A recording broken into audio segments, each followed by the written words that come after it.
Pode sentar-se em nome do Senhor Jesus Cristo. Abra sua Bíblia no livro de 1 Tessalonicenses, capítulo 5, versículo 17.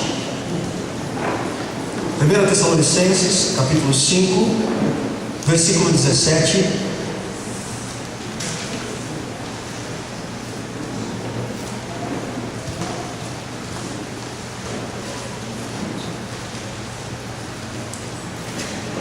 Um versículo um tanto quanto conhecido por nós,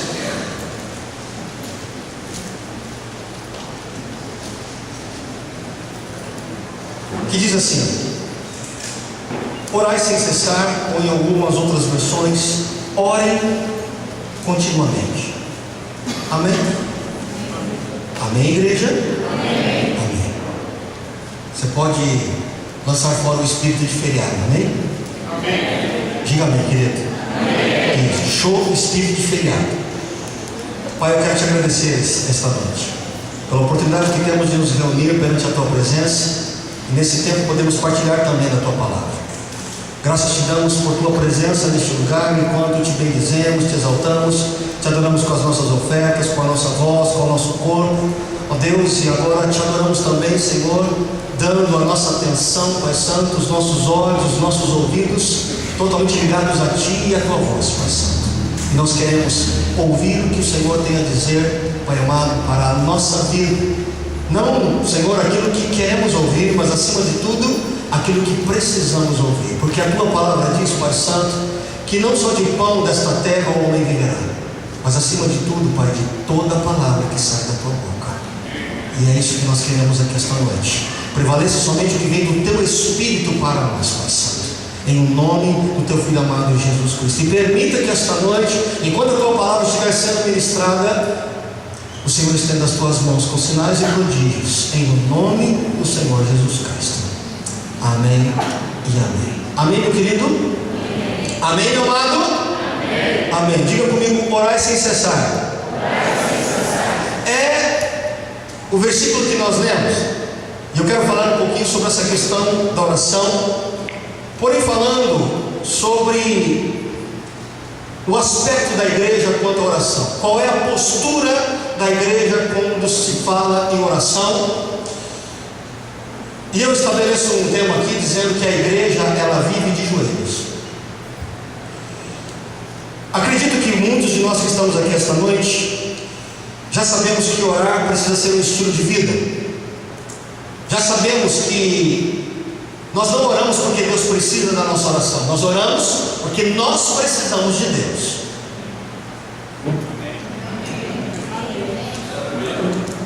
Você está aqui, irmão? Nós não oramos porque Deus precisa da nossa oração. Infelizmente é como a maioria dos cristãos ainda pensam quando se trata de vida de oração. Eu tenho que orar a Deus. Eu tenho que buscar a Deus. Eu tenho que entrar em oração com Deus. Querido, Deus não precisa da sua oração. Quem precisa de oração sou eu e você. Posso ouvir um amém? Mas ainda assim há muitos cristãos que ainda não entenderam isso, e por isso sua vida não é regada em oração. Há um porquê de eu estar falando com vocês sobre este assunto hoje, e se o Senhor permitir, semana que vem. É um alerta para a nossa vida, no sentido de que temos tanta resistência com a nossa vida de oração, uma vez que é instrumento de extrema importância enquanto servimos a Deus e de comunhão. Diga comunhão. Comunhão com Deus. Orar é um canal direto que nós temos com Deus. Orar traz a realidade espiritual para o mundo natural. Orar é contato direto. Eu tenho muita dificuldade de acreditar que uma igreja ela seja forte, saudável, sem oração. Sem oração, meu querido, eu tenho muita dificuldade de acreditar numa igreja vigilante. Eu tenho dificuldade de acreditar numa igreja com famílias e ministérios fortes que não oram. Tenho dificuldade de acreditar numa igreja que experimenta o sobrenatural de Deus sem oração. Sem oração, querido, é difícil acreditar numa igreja que tem intimidade com o Senhor.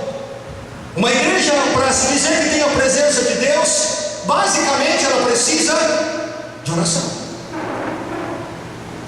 E nós precisamos vencer essa barreira que boa parte de nós ainda temos quando se trata de orar.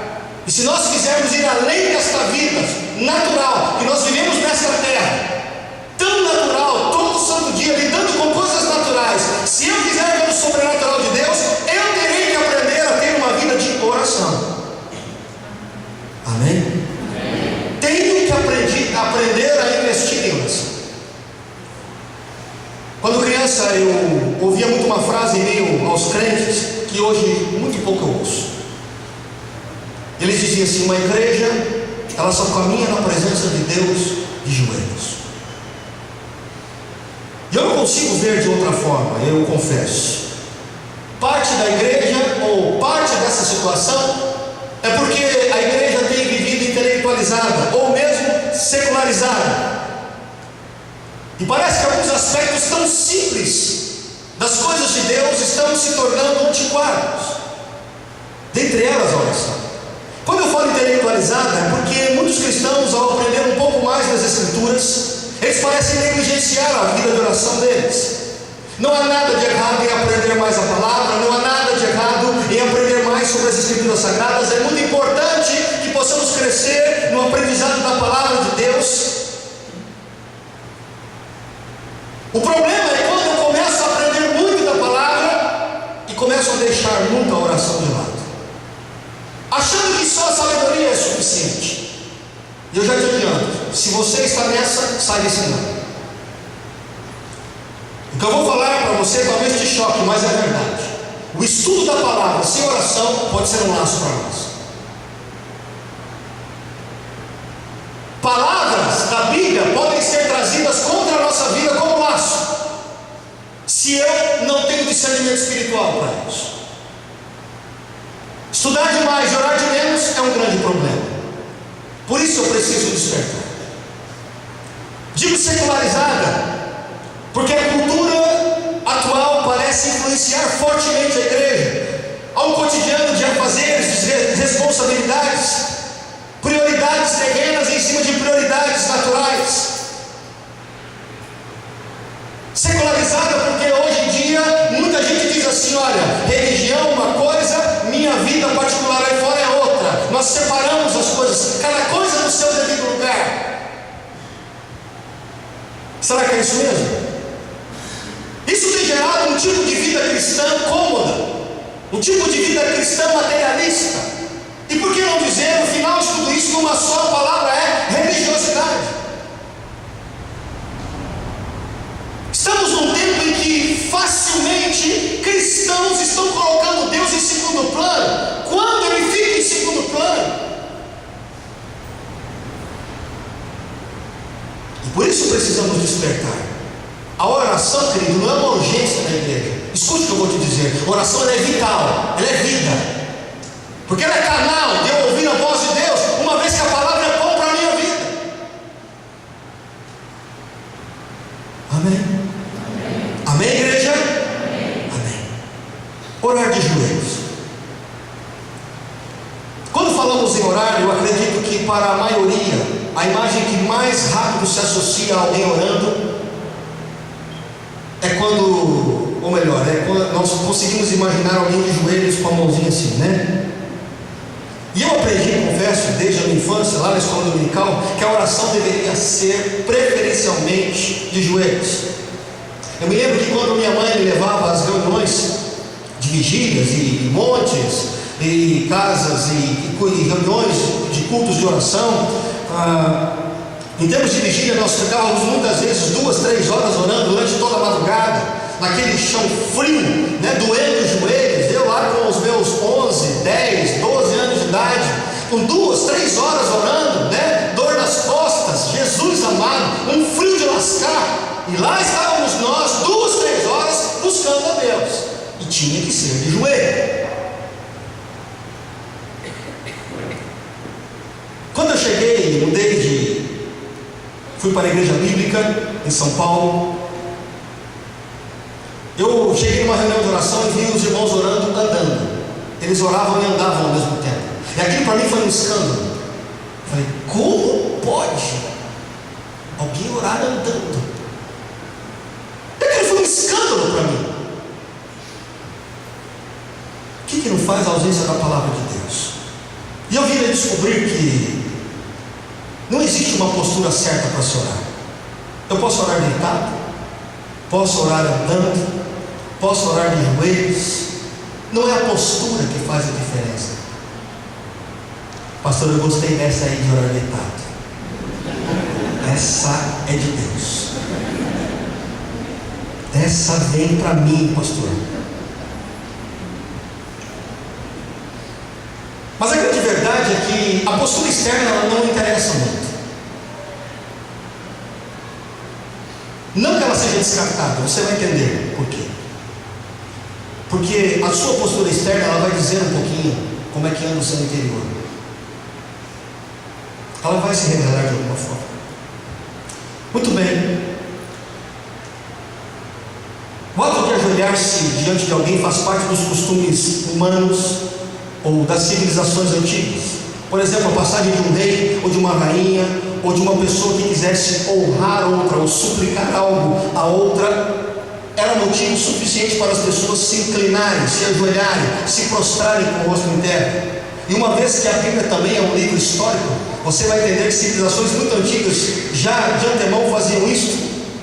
Havia também esse costume perante os muitos outros deuses da época. Os cultos aos ídolos também se fazia reverência se dobrando, se ajoelhando. E quando nós vamos avançando, vendo a palavra de Deus, essa atitude de orar, ela é interessante porque ela também está na Bíblia. E aqui eu falo de orar de joelhos. Fosse para pedir alguma coisa, fosse para reconhecer algo, ou mesmo para agradecer às pessoas, o ato de ajoelhar-se era comum. Era comum. E daí vem a nossa palavra básica, a adoração, porque de onde vem também, ela advém dessa palavra chamada oração, que significa prostrar-se. A oração, enquanto eu me comunico com Deus, não está vinculada à minha postura física. Eu posso orar de pé, posso orar andando, posso orar correndo, posso orar sentado, posso orar deitado. Eu não posso criar uma doutrina fixa sobre como é que eu tenho que orar. Nós precisamos tomar cuidado com isso. Porque muita gente anda falando por ela, tem que ser assim, é só dessa forma que Deus ouve, é só dessa maneira que Deus atende a sua oração. Cuidado com isso, muito cuidado. E aí então eu pergunto, qual é a importância dessa postura para nós? Com relação a Cristo, em muitos momentos, fosse para honrar ou fosse para pedir algo, ou até mesmo ao reconhecerem o poder e a autoridade de Jesus, facilmente as pessoas se curvavam e se ajoelhavam perante Ele. Eu quero dizer para você que dobrar os joelhos não é uma coisa ruim, muito pelo contrário. Mateus capítulo 17, versículo 14: quando chegaram onde estava a multidão, um homem aproximou-se de Jesus, ajoelhou-se diante dele.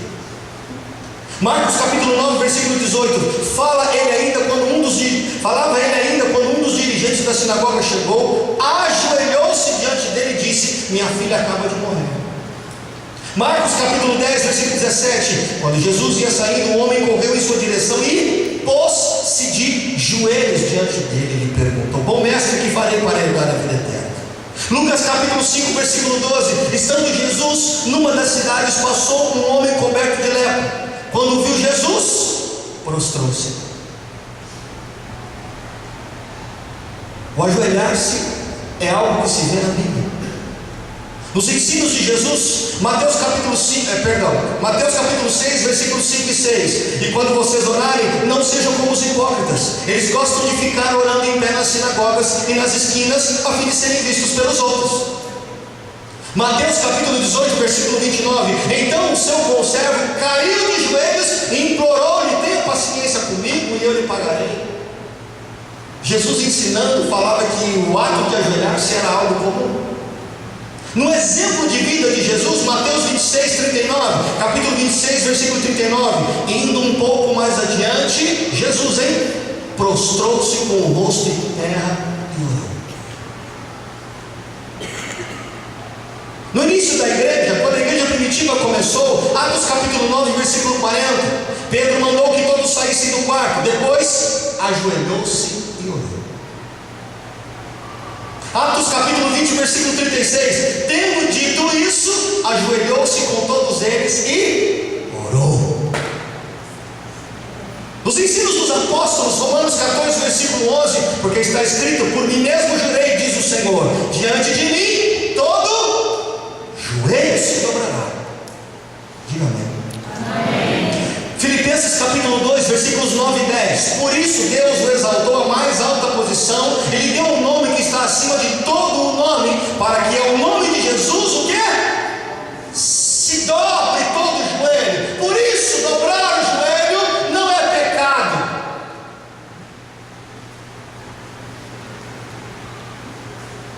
Tem muito a ver comigo e com você, que servimos a Deus.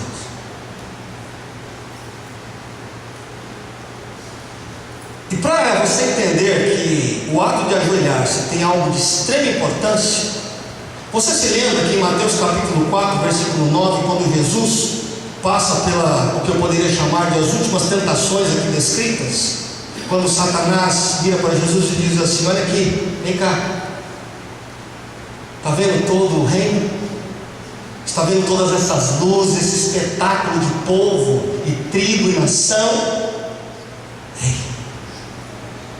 E tirarei tudo isso se prostrar você me adorar. Portanto, ajoelhar-se, meu irmão, tem significado pesado para nós, porque senão nem o diabo pediria isso a Cristo.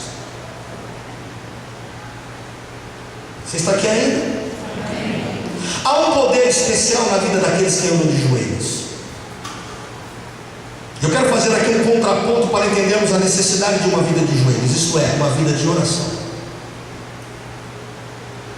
Se a gente prestar um pouquinho de atenção na criação humana, vamos perceber que Deus criou o homem ereto, né? O homem, ele é naturalmente resistente à curvatura. Por quê? Nós fomos criados para andar de pé. Amém, irmão? Não tem ninguém curvado aí não, né? Todo ser humano, ele foi criado, querido, para andar de pé. E toda vez que se trata de curvar, para nós é uma dificuldade, porque nós não fomos criados para a curvatura. Humanamente fomos criados para ficar de pé. E por isso, para se curvar, nós temos uma dificuldade.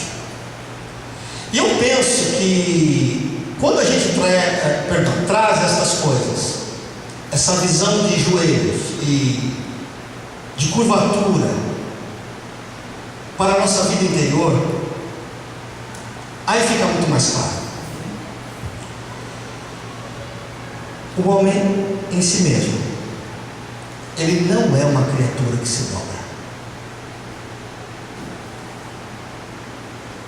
A nossa natureza, querido, não é uma natureza que facilmente se curva. Nós, eu e você, sem exceção, independente de quem você crê, se você crê em Deus ou não, a grande verdade é que todos nós, seres humanos, temos uma grande dificuldade de colocar a testa no lugar dos pés. Todos nós temos.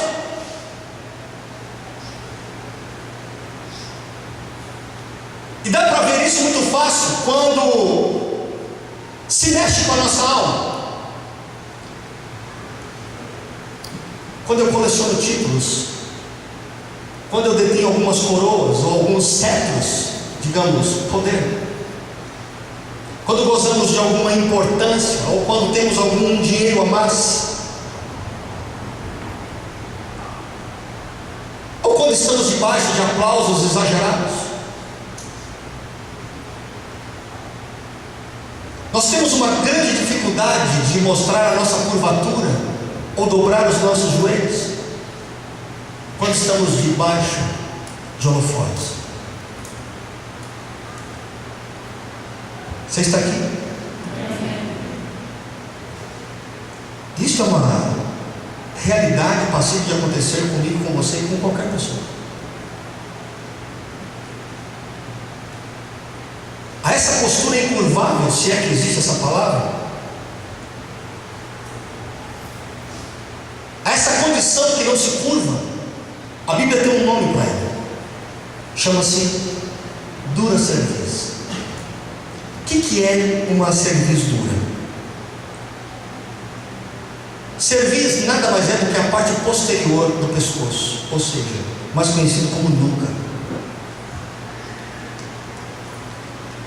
Ela é usada no Antigo Testamento muito intensamente, significando aquele que não se dobra, aquele que não se inclina.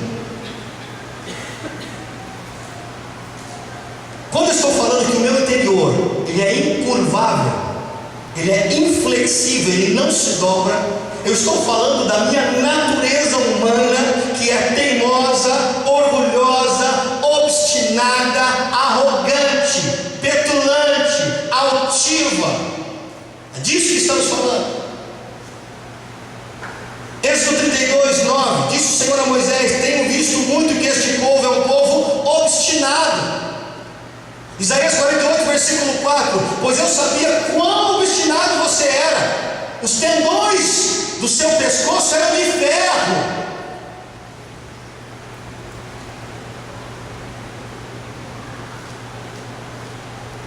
Atos capítulo 7, versículo 51, povo rebelde, obstinado de coração e de ouvidos, vocês são iguais aos seus antepassados, sempre resistem ao Espírito Santo. Talvez alguns de nós aqui esta noite possamos dizer assim, ou pensar: não, eu não tenho dura cerviz, eu tenho orado a Deus, olha pastor, eu até tenho me ajoelhado bastante nesses últimos tempos. Repito, eu não estou falando, querido, de dobrar o joelho fisicamente.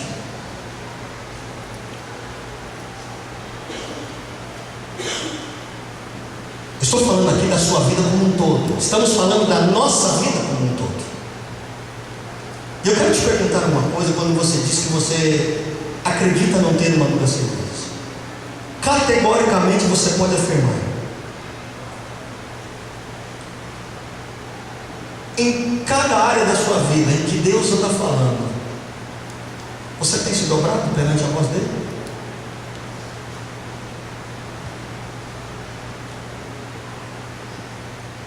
Quando Deus fala e mexe com alguma área da sua vida, você tem tido algum problema para tocar e acertar?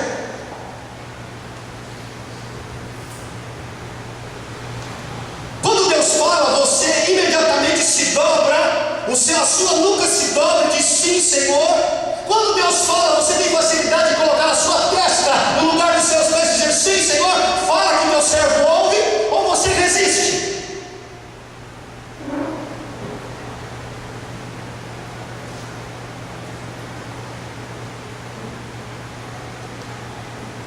Quando Deus fala, você tem levado a sério os princípios dele? Estou te fazendo essa pergunta porque está em nossa natureza, querido, não nos curvarmos. Escute, olhe para mim, por favor. É mais fácil do que você imagina, é mais fácil do que você pode imaginar se endurecer para Deus.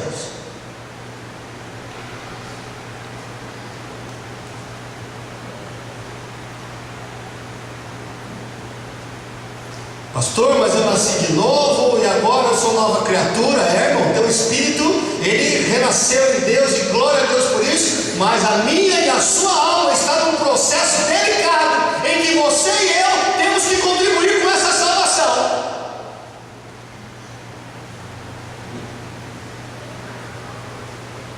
Por isso eu quero dizer para você que nós temos um grande trabalho pela frente. Veja, enquanto as coisas estão ruins, nós buscamos, né? Nós pedimos, nós corremos, nós fazemos campanha, nós entramos no jejum, a gente chora, né? É impressionante que quando a coisa não está boa, não tem problema. E se você fala assim: irmão, você precisa buscar Deus, você já deita no chão.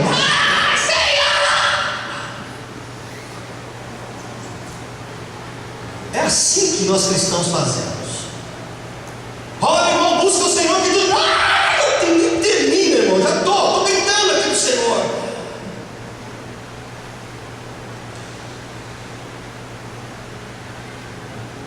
Mas basta tudo voltar, né? Basta tudo ficar certinho, basta tudo começar a entrar no lugar.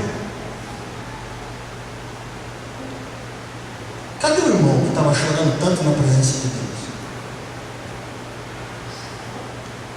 Cadê aquela intensidade toda de busca ao Senhor?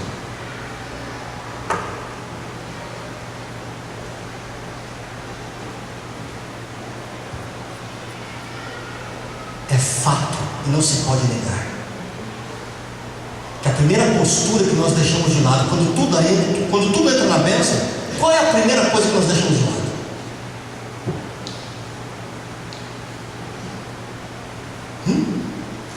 Qual é a primeira?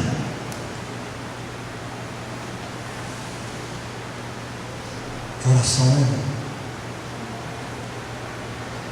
Ah, mas está tudo bênção, pastor. Negócio é só alegria. Está na bênção, pastor. Meu irmão, está na bênção, pastor. Se melhorar, tem que fazer 2 festas. É tão bem que o negócio está.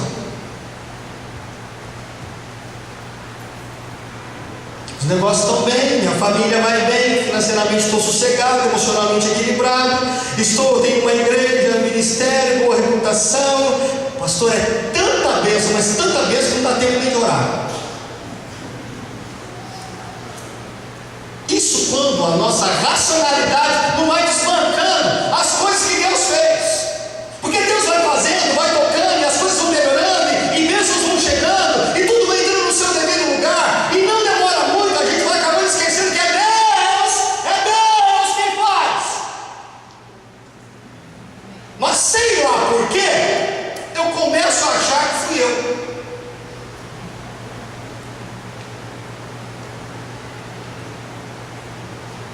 Então, ali, ó, eu venci ali eu consegui, ali eu ultrapassei, ali eu superei, ali aconteceu, foi muito bom. E Deus, verdade, não pode esquecer de Deus, né? É verdade.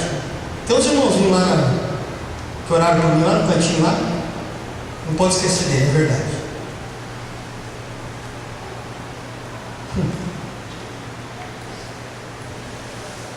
Eu pergunto à igreja: onde está a manifestação de que Deus é prioridade na minha vida?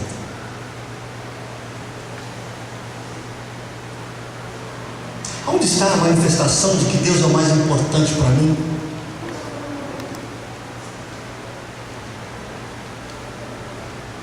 Onde está a manifestação clara de que Deus ele é honrado e elevado como prioridade máxima na minha vida? Onde está a manifestação de uma alma que se dobra e reconhece que precisa falar com Deus, porque se não falar com Deus, ele tem problemas, tem dificuldade de relacionamento com Deus? Eu penso que é assim mesmo.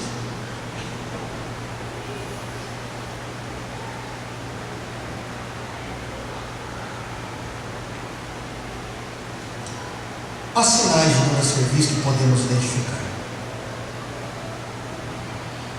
Primeiro, quando damos desculpas do tipo: olha, é o seguinte, da minha vida cuido eu sei o que se passa na minha vida, não tenho que ouvir o que os outros falam, que os outros tentam me pregar, me ensinar, desculpa o termo, que se dane o que falam de mim, ou que tentam me ensinar. Eu sei da minha vida. Outro sinal de dura serviço é quando a gente justifica a nossa preguiça.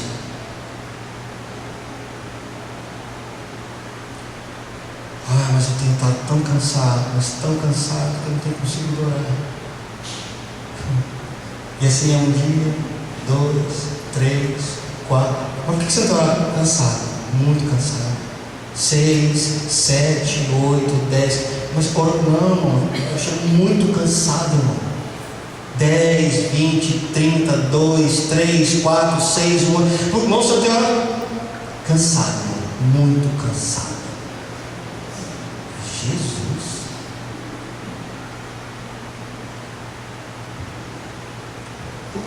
Terceiro sinal de dura serviço, que não se dobra, é quando claramente a questão de falar com Deus e ouvir a Deus não é a prioridade.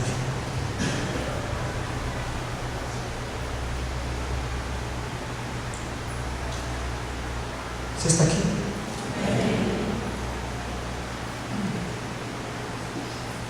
A dura serviço, ela se inicia com justificativas. Então eu vou me enganando com isso, achando que se justifica. Querido, escute. Qualquer pessoa que se veja numa boa vida, escuta, meu irmão. Qualquer pessoa que se veja numa condição muito boa de vida, que não precisa falar com Deus e não precisa ouvir Deus, está num caminho complicado. Isso é autossuficiência. Veja, se eu não preciso falar com Deus, se eu não preciso ouvir Deus, para que Ele me serve?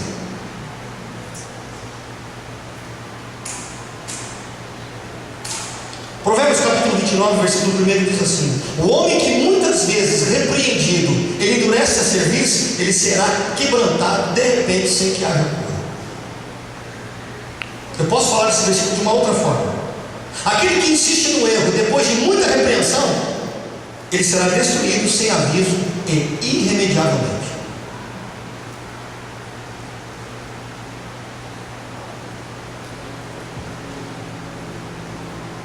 Manter-nos na condição de pessoas endurecidas pode nos custar muito caro. Escuta, olha para mim aqui, por favor. É muito possível que boa parte do que temos vivido como dificuldade não tenha nada a ver com o diabo.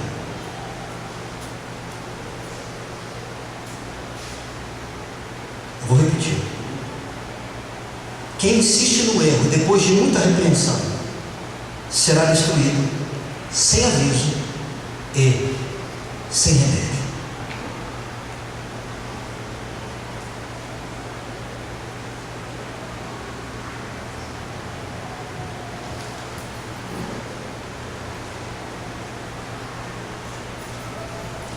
Olhe para mim. É mais fácil se endurecer do que você imagina. É mais fácil do que você imagina.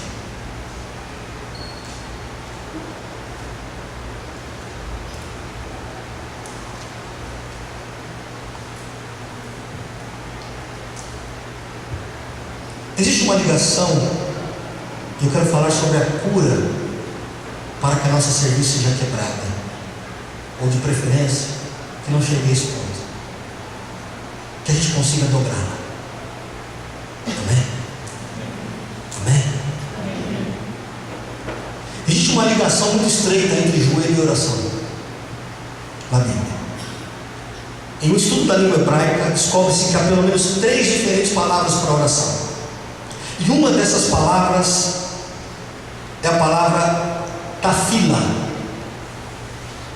que pode significar cair, prostrar-se. Isso enfatiza o quê? O ato daquele que está ereto se dobrar, ajoelhar-se. Isso significa, meu amado, que todo ato de oração a Deus, escute, preste muita atenção nisso, todo ato de oração a Deus é um ato de curvar-se. Amém? Mas não confunda aqui oração com palavras ao vento. Não confunda aqui oração infantil ou oração de criança, de tipo: Senhor, levantei, cuida do meu dia, fica comigo, guarda minha família, glória a Deus, amém. Não é disso que estamos falando. Ah, Senhor, meu dia foi muito pesado, Senhor, me perdoa, por causa que eu não posso orar. Jesus, eu estou só um pau na rabiola, então me ajuda aqui, abençoa minha noite, glória a Deus, amém. Não é disso que estamos falando. Não estamos falando aqui daquelas orações que você faz no carro. Senhor, pelo amor de Deus, toma aqui pelo amor de Deus. Aí fica assim, Senhor, não põe, meu comigo, Senhor, Jesus, misericórdia, me ajuda na gente, vai lá, fica comigo, Senhor, glória a Deus. Não é disso que estamos falando também.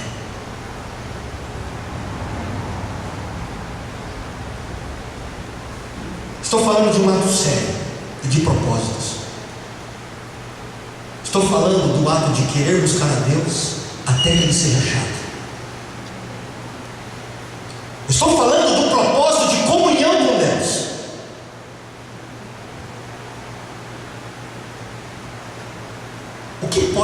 a minha serviço que está endurecendo? Olhe para mim, por favor. Oração em todo tempo.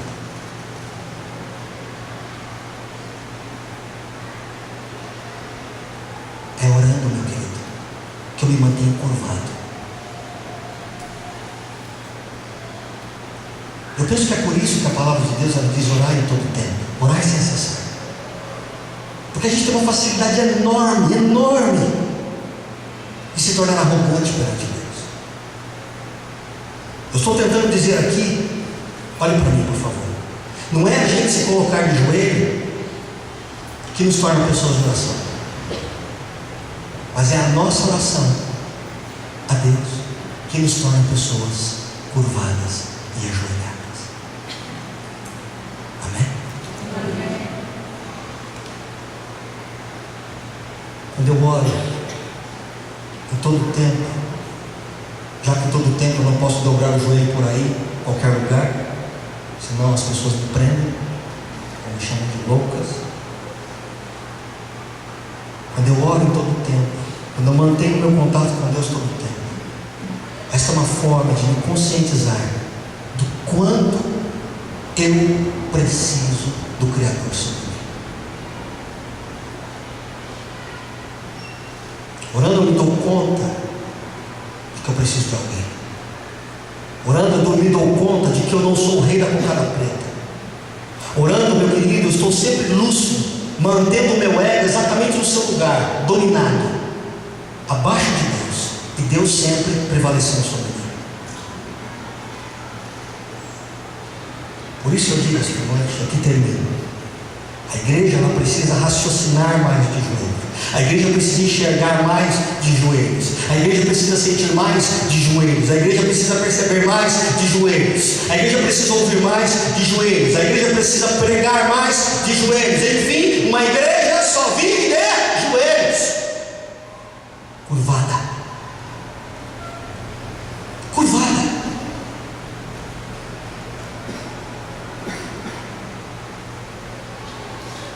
É quando eu me dobro que o Senhor se exalta sobre mim. Portanto, é tempo de buscarmos a Deus.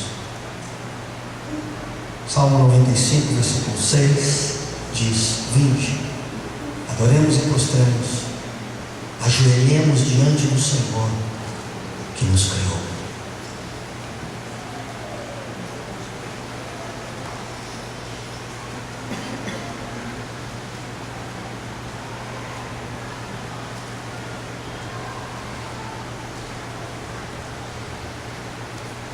O que tem acontecido? Ou por quais motivos você tem buscado a Deus? Por quais motivos?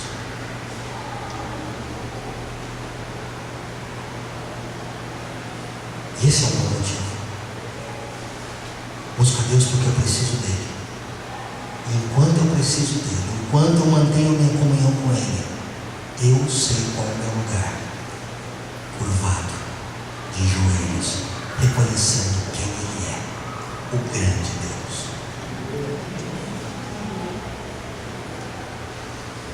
Amém? Fique de pé em nome do Senhor Jesus.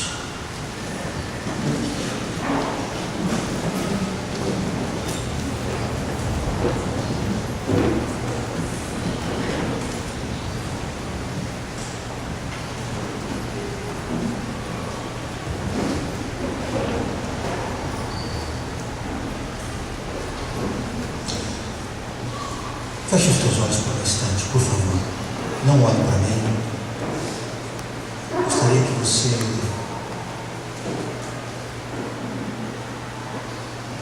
me ouvisse ainda alguns segundos.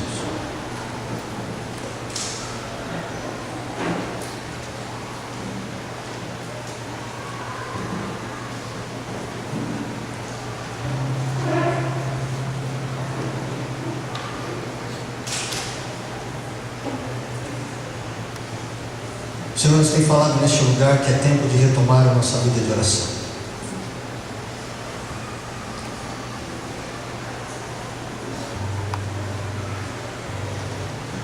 Essa oração tem sido o O tempo de oração tem sido um peso para você, uma grande dificuldade.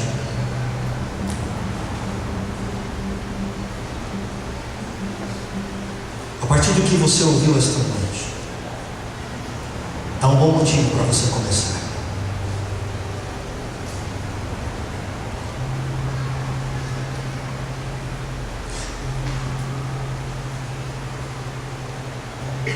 Não me prostrar, não me curvar. Não digo isso fisicamente, no corpo físico.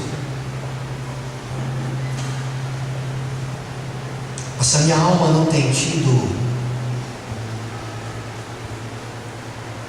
o bom senso de se dobrar perante o Criador,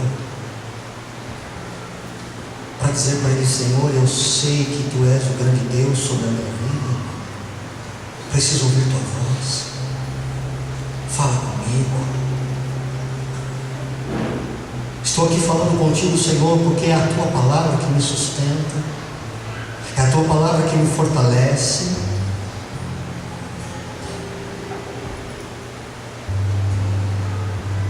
Meu querido, é tempo de começar.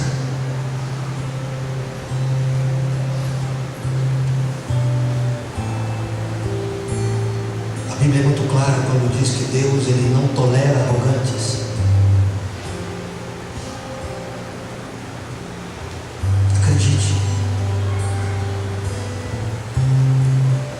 Talvez o que você chama hoje de uma vida muito boa e até mesmo abençoada pode ser literalmente o seu próprio laço, porque você anda se afastando de Deus por achar que não precisa mais falar com Ele, porque tudo está bem.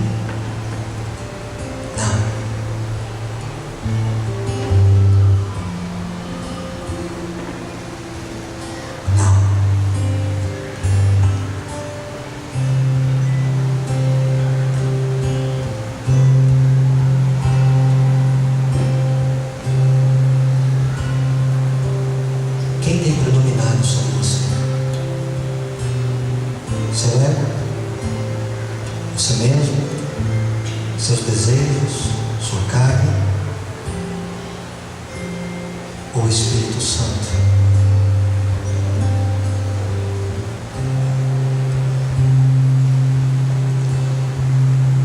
Pai amado,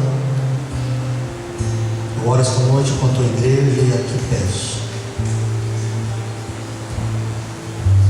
se houver alguma dificuldade em nosso meio de entender o porquê de te buscarmos, também revela-nos esta noite.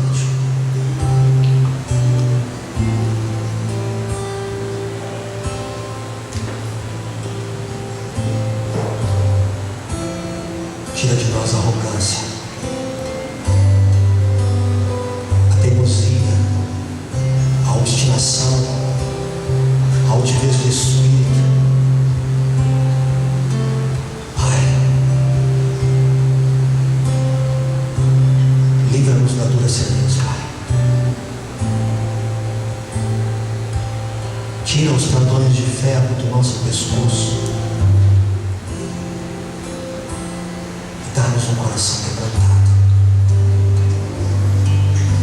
Dá-nos um coração que queira te buscar, e te desejar e te ouvir, que não te resista quando o Senhor fala. Que a gente consiga reconhecer em todo tempo, em todo tempo, em todo tempo, que o Senhor é maior sobre nós, que digno é o Senhor de toda honra e de toda glória sobre aquilo que estamos passando, seja de bonança, seja de adversidades. Precisamos de Ti, Pai, em qualquer circunstância.